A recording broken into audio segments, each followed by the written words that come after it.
Other problems with excessive powerlifting. Talked about slack, but spinal issues. You get underneath that bar and you're all crumpled down because it's going to kill you, and you're trying to do everything you can to hold it in place, and this is where you learn to get strong from, is some spinal position that isn't going to carry over when you actually go to play. And recruitment issues. As I said, once you break that parallel position, you are now recruiting from your lower back. If anyone take RPR, how many RPR people do we have here? So we all know we want to recruit from the glute, right? The glute should be where it comes from. But when I push against the bar, all of a sudden I'm trying to stand up with the bar to stay alive. Your body doesn't care about performance when your safety is involved. It will pick up, save you however you can, because in reality, guys, when you're squatting, and I used to love to squat, there's 400 pounds coming down on you. That can kill you. If we're not in a sport position, 400 pounds coming down on your shoulders, you can die. Your body knows that. That's what it thinks is, holy crap, that's a lot of weight on my back. Oh, we got to stand up with this 5 times? That's what the card said, 5 times? 5 times. Slack issues. When you put a bar on your back,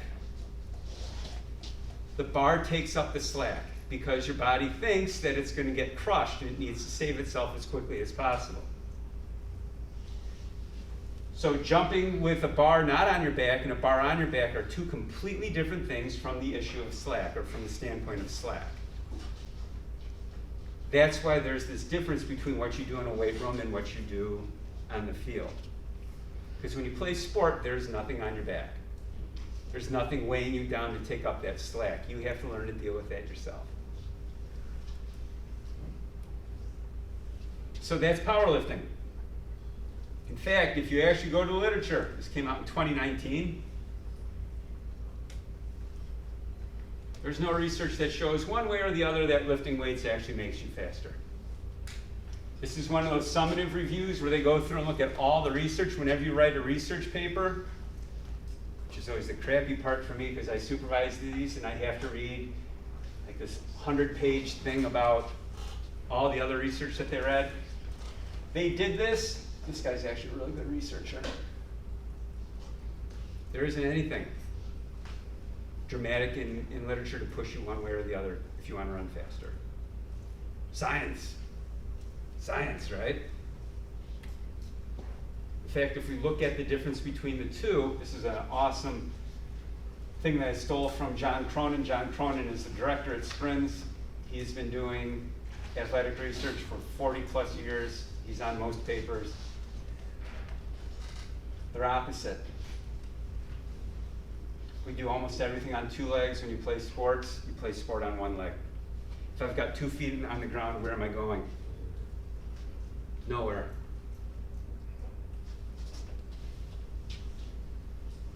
We'll get into this one quite a bit, but where you start getting into different things, I'm going to talk about intramuscular and intramuscular here in a second. It's all these different rotational inertias and angular velocities and body mass projection. That's really where you're going to see the big differentiation. Rotational inertia is how well you can spin a limb. We don't do that in the weight room, right? You do nothing where you're actually moving your limb for speed. Angular velocity is how well I can pick that leg up.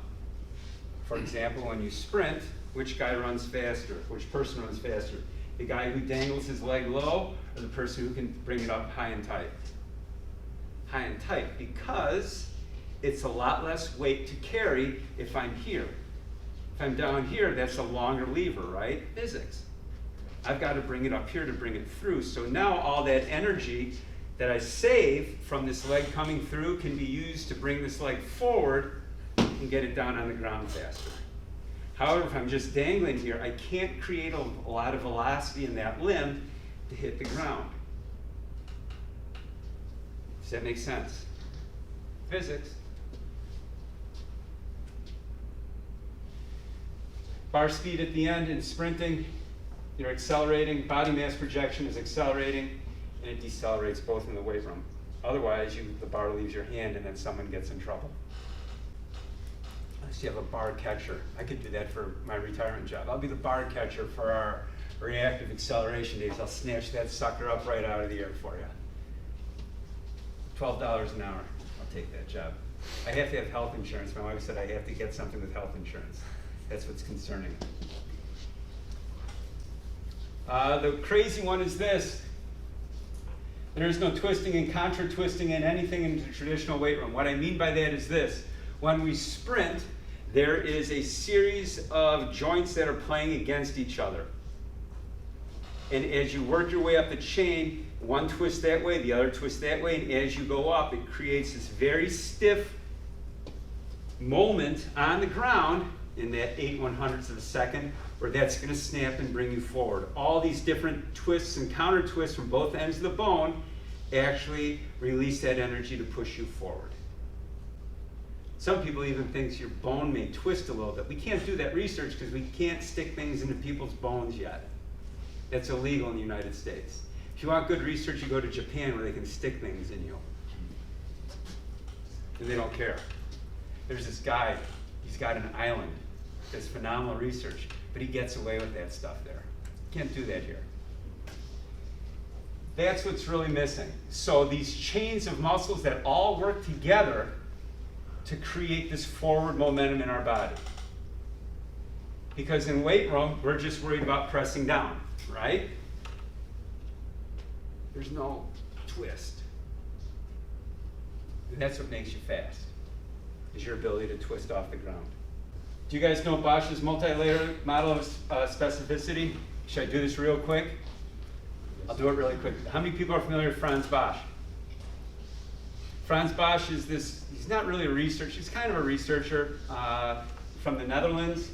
Just sees the body completely differently and training completely differently. If you want to read one book on running, I would buy Franz Bosch's book entitled Running. Clever. The Dutch are like that. It explains running really well in all the aspects that go along with it. Then you can go down his rabbit hole of all of his other books on training and change of direction, all that other stuff. He's interesting because he is an anatomy artist. So he sees the body differently than a traditional strength coach would, because he sees how things layer and move. So he came up with this really quickly. These are all the things that you should have in a training paradigm. Now, it's not perfect. You can't get them all sometimes. But if you put them all together, you are going to get a better athlete. At the root of it all is intention. You should have a target when you train. That's why sprinting is easy. You see that line? Be the first one to that line. All right, go. You've got a target. You need a target because that's what aligns your body to go somewhere. We're targeting mechanisms. That's what we do as human beings, is we're really good at targeting. We can find things and get to them. That's how we eat, or we used to eat. Well, it's still kind of today. So you need to have some kind of intention in your training, a target. You need to have an element of environmental monitoring, which is your ability to navigate through difficult situations. Do you guys like cheetahs? You want to hear my thing on the cheetah, or should I skip it? You want to hear the thing on the cheetah? Everyone likes cheetahs, right? Cheetahs are fun. I know you love cheetahs. You probably have one in your folder at home, right? No, okay, just checking. I do. So what makes them special? Some guys, this is the kind of really good research, compared why is a cheetah 20 miles an hour faster than a greyhound? Good question, right? If you're bored and you're looking for something to kill time with on Instagram. They go 65, that's pretty good, right? It's like a car. What does a greyhound do? About 50, 47. Still pretty good. Who has more fast twitch muscle fiber? Greyhound. Whoa, wait, what? I thought it was all about fast twitch muscle fiber. Maybe, but that explains that. What do cheetahs have that is completely different than any other animal in the world? They have a pitted out face, and what they use that pitted out face for is it becomes this equilibrium balancer, so no matter where they go or where they cut, they can keep their head on a horizon. You guys know what a horizon is? We're always looking for something straight to balance. If you throw something off balance and turn it sideways, your body doesn't know how to align itself and you don't run nearly as fast. That's what cheetahs have that nothing else has. They're 20 miles an hour faster than any other animal on the planet. And that's kind of cool, right? That's the only difference. In fact, they went back in time and found ancestors of the cheetah, and over time, that pitted face evolved into become bigger and bigger and bigger, so they would be faster, faster, faster. So the problem is with us is all of the proprioception work that we do isn't fast enough. It has to happen in 8/100ths of a second. That's how fast you have to navigate. The bad thing is we don't navigate at all because we're like this. And we've completely lost that. We're losing it. Outside ring of the model, that is, yes, you can get to a certain percentage and the muscle that you gain will get you to 75%. So you can still lift weights and get something out of it, but this could be a reason why that big bench presser can't throw the shot put more than 40 feet. How many people know that kid? Damn, you benched 350, but you threw the shot 36 feet? That makes no sense.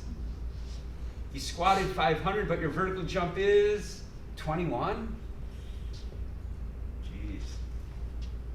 That's the outer ring thing. So you have to find a way to make this all come together. So intramuscular firing is your traditional weight room stuff. So like I said, there is an element and a place for that.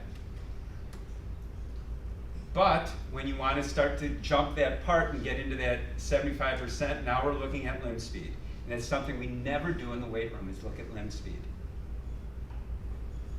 Do people who punch really hard, do they move their arm really fast? They do, except for George Foreman. That's just like a brick coming at your head. How about people who sprint really fast? Do their legs move really fast when they sprint? They do. When you see it in person, you see someone who's run 10-1, and you watch their legs go, you're like, whoa. We don't know how to measure that. We don't even know how to calculate that. That's why there's no research on it. That algorithm doesn't exist. Now, maybe I can ask ChatGPT tonight to calculate that for me, see what he says. Mel Siff, we all remember Mel Siff from Super Training, right? How many people have read Super Training?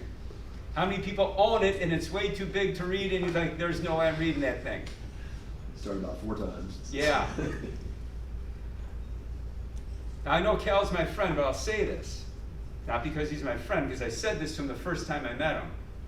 Was the original Triphasic Training is the best book written on strength training in the world, period. Way better than this. This is a pain in the ass. Doesn't seem like Cal can write, but Cal can write. No, nobody's laughing at that one, huh?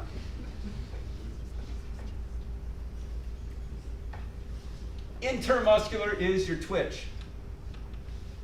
That's hard to train, but we already know how to do that with mini jumps and things like that. Contract into something. So if you're going to stand up and you want to stay with the squat and you're going to kind of take away something from me, you've got those safety squat bars in the weight room over there. We've all got them. Just set those suckers up on a pin and go 1 inch out. You've got to align your body to move up, and then you can actually use that to push up.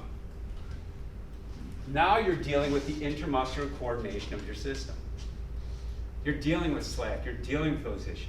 If you're going to deadlift, just bring it up a little bit. I know it's not the traditional powerlifting depth, but who cares? Come out, put your hands a little bit below it, maybe an inch or two. When you stand up, grab it as you come up. Now you're dealing with this. So you could do a set, hands in, set, hands out. You've covered both of those rings in this paradigm. So you see these single leg cleans? This is something that deals with all of the rings in the paradigm. He's got a target, land on here. You're strengthening the end position because we always get strong at the end position, right? That's where you want to be the strongest. So for a sprinter, a runner, anyone moving its toe off, I'll get to that more later, but I'm spinning that plate, so now I've got to do environmental monitoring. I've got to weight in my hand. I can put it down and pick it up and go, so I've got both those rings. That's why he has this.